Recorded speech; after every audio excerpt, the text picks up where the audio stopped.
Okay, let's unpack this. We're diving into a company that, well, it helps organizations make sense of truly massive amounts of data, often for some of the highest stakes decisions imaginable. We are talking about Palantir Technologies, Hmm. a name that sits right at that intersection of data, defense, and artificial intelligence. Mm-hmm. And frankly, it's a name that sparks quite a lot of discussion. It really does. So our mission today is basically to cut through all that noise. We want to give you a really clear, concise understanding of what Palantir actually does. Right. How they operate, their impact, and yes, those controversies that always seem to follow them around. Yep. We want to help you become truly well-informed, quickly, but thoroughly. And what's really fascinating here, I think, is how they managed to bridge these two very different worlds. You've got government intelligence on one side and commercial operations on the other, all with their technology. So Palantir Technologies, it was founded back in 2003. Peter Thiel, Alex Karp, some others, now headquartered in Denver, Colorado. And at its core, what they do is develop these advanced data analytics platforms. Okay. You can really think of their work as having two main pillars right from the get-go. Their deep-seated work with government agencies, and then this increasingly important expansion into commercial businesses. And that dual focus, that's where it gets really interesting, isn't it? Absolutely. So we're going to explore how they've managed to become so, well, ingrained in critical operations, and also why that's led to some pretty serious questions and, frankly, criticisms. Mm-hmm. We'll delve into their core software platforms. You mentioned Gotham, Foundry, and there's the newer AIP, artificial intelligence platform. We'll explain that. Yep, AIP. And we'll also dig into their rather unique business model, including those crucial forward-deployed engineers, Ah, yes, the FDEs. which sound like a core part of their strategy, where Palantir staff are embedded directly within client organizations. Exactly, ensuring bespoke integration and deep operational understanding. And this brings us to a really crucial point. How does a company navigate such sensitive territory? They claim, to be a processor of data, not a controller. Right. That's Well, the distinction. while facing these constant concerns about its tools potentially enabling, various forms of analysis people worry about, it's a complex landscape, definitely. And we'll try to unpack that processor versus controller difference. Okay. So yeah, we invite you to join us on this in-depth exploration of Palantir. Great. So let's start with those foundational platforms then. You mentioned Gotham for government and defense and Foundry for commercial enterprises. Can you maybe walk us through what each of these actually does? How do they differ? Absolutely. So you should think of Palantir's technology as essentially building a comprehensive, interconnected picture from all sorts of disparate data sources. Yeah. Gotham was their initial product. It was specifically designed for, intelligence agencies, counterterrorism analysts, law enforcement. High stakes stuff. Very high stakes. Imagine a scenario where you have fragments of information, maybe coming from totally different databases. Could be phone records, financial transactions, maybe satellite imagery, public records, all in different formats, different systems. Gotham's real strength is its ability to integrate all that fragmented data. Roll it all together. Exactly. And then make connections that aren't immediately obvious and visualize them for the human analysts. It's really about spotting patterns, relationships, to help decision makers in these very high-stakes environments. So it's kind of like a superpower detective tool then, connecting dots that are otherwise invisible. That's a good way to put it, yeah. It gives analysts a comprehensive operational picture. Now, Foundry, that's Palantir's commercial platform. For businesses. Right.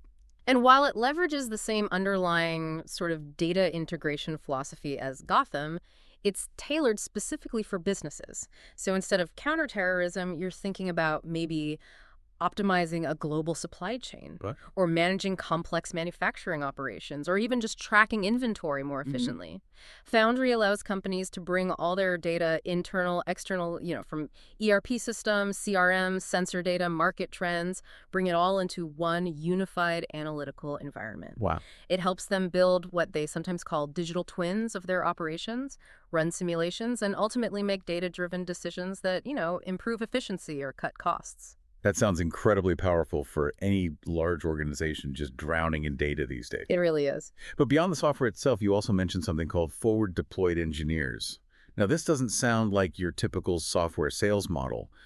What's so unique about it? No, it's definitely not typical. It's truly a distinctive part of their strategy. These forward-deployed engineers, or FDEs, they aren't just tech support. They are highly skilled Palantir employees who are embedded directly within the client's organization, physically there. Embedded, you mean like they work there full time? Often, yes. They work side by side with the client's own teams, sometimes for years. Their role is first to understand the client's specific operational challenges, like really deeply. Then help integrate Palantir software deep into their existing systems, and even customize solutions on the fly as needed. Huh. So they're not just selling a product off the shelf. They're selling this ongoing, deeply integrated partnership. Precisely. What's the benefit of doing it that way for Palantir and for their clients? Well, for the clients, it means they get a bespoke solution that's really finely tuned to their unique needs. And often they achieve results faster than if they were just, handed the software and told to figure it out themselves. It definitely mitigates the risk of a complex software rollout. Makes sense. Less chance of it failing. Right. And for Palantir, this very high-touch approach leads to incredibly deep customer integration. They become essentially essential to the client's day-to-day operations, which creates what people often refer to as a lock-in effect. Ah, the lock-in. Yeah.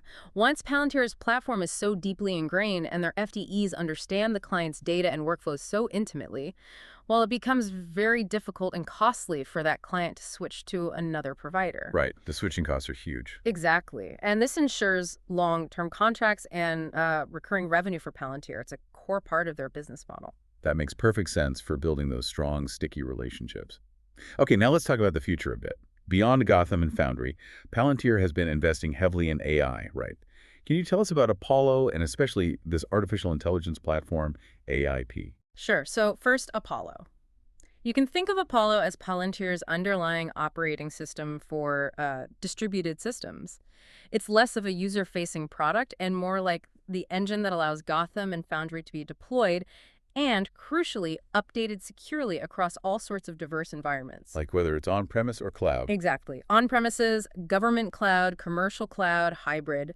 Apollo handles that deployment complexity. It ensures compliance is maintained and allows for continuous delivery of software updates, which is pretty important. Okay, the engine and then AIP. Right. Then, building on top of all of this, is their newer artificial intelligence platform, or AIP. AIP essentially integrates the latest advancements in AI, including things like large language models, directly into those existing data ecosystems that Gotham and Foundry manage. Okay, so instead of just connecting and visualizing data, they're now enabling AI to actively work with that data, to predict things, recommend actions, maybe even automate stuff. Precisely. That's the goal. AIP allows organizations to leverage AI models, could be their own proprietary ones, could be open source LLMs on top of their unified data foundation. Can you give an example? Sure. A commercial client might use AIP to optimize inventory by predicting demand fluctuations with, much higher accuracy than before. Or, on the defense side, a client might use it to rapidly analyze intelligence reports and automatically flag critical patterns or potential threats. Hmm.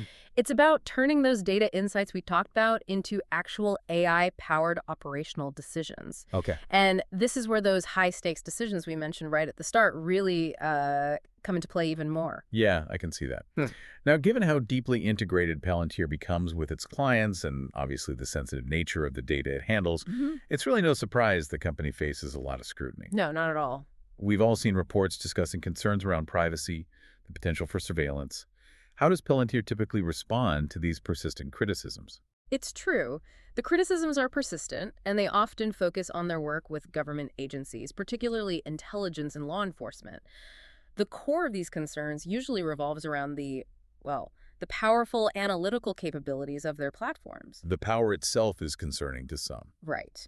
And the potential for misuse, or just the perception that their tools could enable mass surveillance, even if that's not the intent. However, Palantir's counterargument is very firm and very consistent. They position themselves strictly as a processor, not a controller, of data. Okay, explain that distinction again. What's the practical difference there? It's a really crucial legal and operational difference. As a processor, Palantir asserts that it simply provides the software tools and the infrastructure. The clients use these tools to manage their own data. Palantir insists they don't collect data for themselves, they don't sell client data, they don't aggregate it across clients for their own purposes. So the ownership stays with the client. Absolutely. The data remains with the client, under the client's control, and the client retains full responsibility and ownership for how it's used. Palantir's CEO, Alex Karp, who interestingly has a background in philosophy, has been very outspoken on these issues. Yeah, I've seen some interviews. He often emphasizes that the company builds tools, and the ethical responsibility for how those tools are used lies squarely with the entities, the clients who are employing them. So we make the hammer, someone else decides how to swing it. That's basically the line, yes. Yeah. And this stance is absolutely fundamental to their public positioning, especially when responding to concerns about their work with certain government or law enforcement groups. Okay, so let's try to wrap our heads around this. What does this all mean? We've seen how Palantir connects the dots across just vast amounts of information, right? Whether it's for counterterrorism or for optimizing a manufacturing line. Yeah, that core capability is key. It's a truly unique and, let's face it, powerful enterprise software firm, sitting right at that intersection of deep government ties and these ambitious commercial AI goals. Their platforms, they're designed to unify all this fragmented data to power these high-stakes decisions. Yeah. And we've seen some concrete examples, like managing COVID-19 vaccine distribution. That was one. Critical battlefield intelligence. Even helping PG&E reduce wildfire impact significantly. Right, that PG&E example is interesting. They apparently reduced wildfire-impacted acreage by like 99% by integrating weather, vegetation, infrastructure data to proactively identify and mitigate risks before they became huge problems. Shows the power of that integrated view. So if we connect this to the bigger picture, Palantir really stands as a testament to the sheer power of data integration. Right. Their core products, Gotham for government and defense, Foundry for commercial clients, Apollo sort of running things underneath, and now the AI-driven AIP. They're all built around this central idea of unifying data. And the business reflects that split, too. Exactly. As of 2023, their revenue split was roughly, 55% government, 45% commercial. Shows that significant dual focus is still very much there, and that high-touch, forward-deployed engineer strategy we talked about, that leads to incredibly deep customer integration, and effectively that kind of lock-in for their clients makes them pretty indispensable once they're in. Yeah, indispensable, but also under that persistent scrutiny because of that deep integration. Right.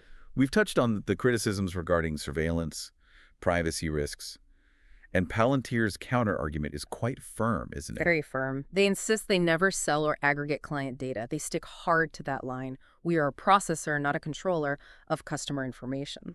And CEO Alex Karp, with his philosophical background, he seems quite comfortable being outspoken and overseeing Palantir's, bold positioning on these tough issues.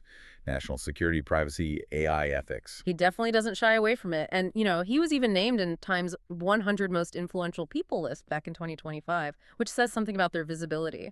And all of this, I think, leaves us with a pretty profound question, not just about Palantir, but for all of us, really.